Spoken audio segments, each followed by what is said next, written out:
What's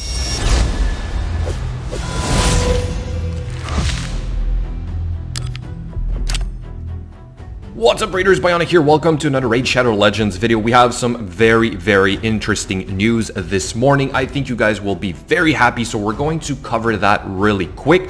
But first, let me quickly remind you guys that yesterday I announced that basically today I am going to stream on Twitch. We're going to do gem giveaways. Okay, so we're going to have 2,700 gems to give away. So 5 lucky winners are each going to get 540 gems. So make sure you come around at 2 p.m. Eastern Standard Time and stick around for a while so that you can accumulate enough currency to purchase your tickets. But everybody has a chance to win. Subs do get a higher chance, obviously, because I want to support them for supporting me, right? But come around, right? Say hi. Let's have some fun together. And now let's move on quickly before we talk about the news once again. This 10 chance event. Is it worth it? Here's what I've done for you guys. I have a breakdown of all these champions right here for you, okay? So you can decide if this is worth it or not. Overall, these are really solid champions. I would say personally, if you do need an upgrade somewhere, go for it, right? I don't typically do this, but we do have a champion chase tournament. So it's somewhat worth it. If you have the extra shards and you have enough points for your next fusion events, right? Or if you're confident you will get enough points for your next fusion event, then you can go ahead and summon a couple shards right now.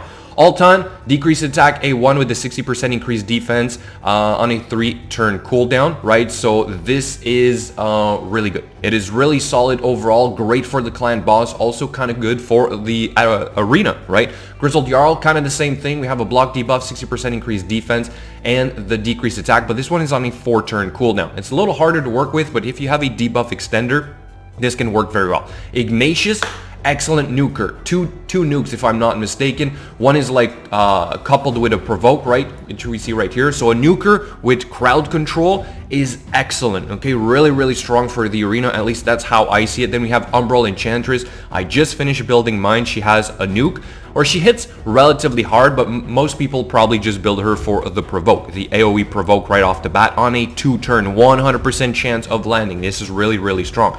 She also has the block buffs. Then we got the Soulless. This guy is really slow. I have him, and I found it hard to try and build him to be effective in Tag Arena, or at least high Gold 4 or even Platinum Arena, because he's so slow to start with. But still, this guy has an AoE provoke on a 4-turn cooldown, 100% chance of working, but it's only 1 turn. Compared to the Umbral Enchantress, I would give the edge to Umbral for this. However, this guy hits really hard for a defense-type champion.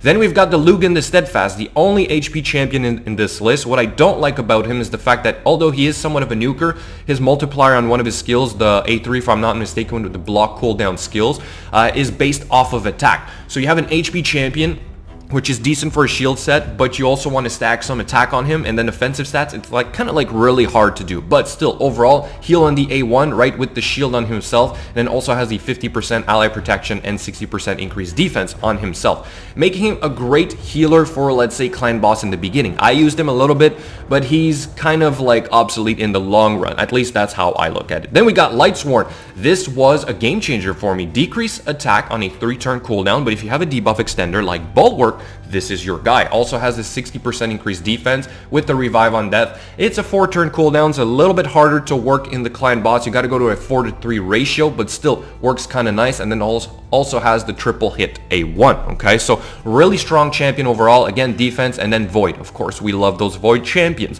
Then Sepulchre Sentinel, another great one for the clan boss. 50% decreased attack A1 with the block debuffs and 60% increased defense. Okay, on all the team.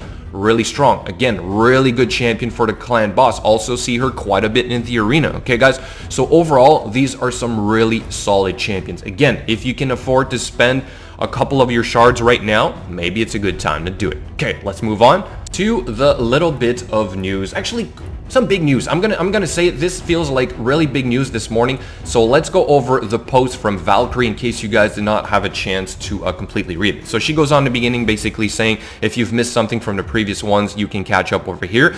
So here's what they just announced, right? This somewhat new feature where the clan boss keys are going to be removed only after the battle. Okay, this is meant to protect against sort of like crashes, right? So that you don't lose your key. However, we already talked about this. Some people are going to maybe abuse this where they're going to force close the app before their clan boss battle is done so that they can keep using those free or that key basically until they have the score that they want, or maybe they just want to test a clan boss team, okay? Which overall is great, but like I wonder if people are going to try and exploit this, right? In some way or form, whatever, we'll see. Then we have this right here, which we all thought was going to be a little bit later, but what she's saying is that we will also implement some changes in matchmaking in the classic arena in the next release. So 2.12 is supposed to be the next release, right? So does that mean it's in 2.12 or is that in 2.20, 2.20 like it was originally supposed to be? Which I think begs the question, is it going to be August or September? I think that's what we're trying to understand here. Hopefully it's in literally the next release. So this should fix the problem with OP opponents in bronze and silver. Then we also saw here this announcement or teaser with the construction site at the campfire location. In case, sorry, you guys missed this picture, here it is as well, okay?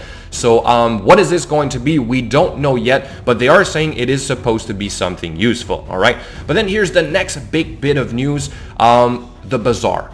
Guys, don't spend your gold bars right now, or at least, you know, maybe don't spend them all. What they're saying is that there is going to be a legendary champion as a reward on the Bazaar. The champion will be accessible for all leagues, and again, all the details will be provided to you a little later. So what does that mean is that with your gold bars, you will be able to buy maybe fragments of this legendary champion, which would kind of make sense with the new fragment system.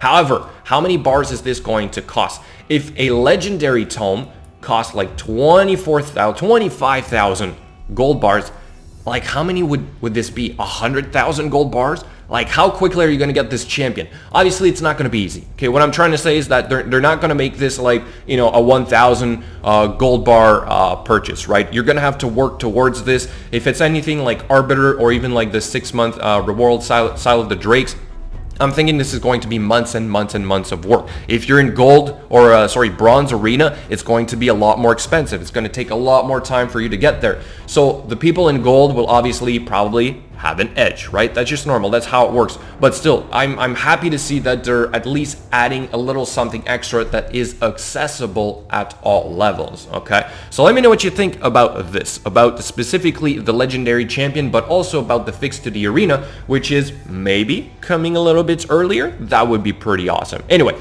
guys, quick bit of news this morning. Let me know what you think in the comments below. As always, thank you so much for watching, and I will catch you guys later.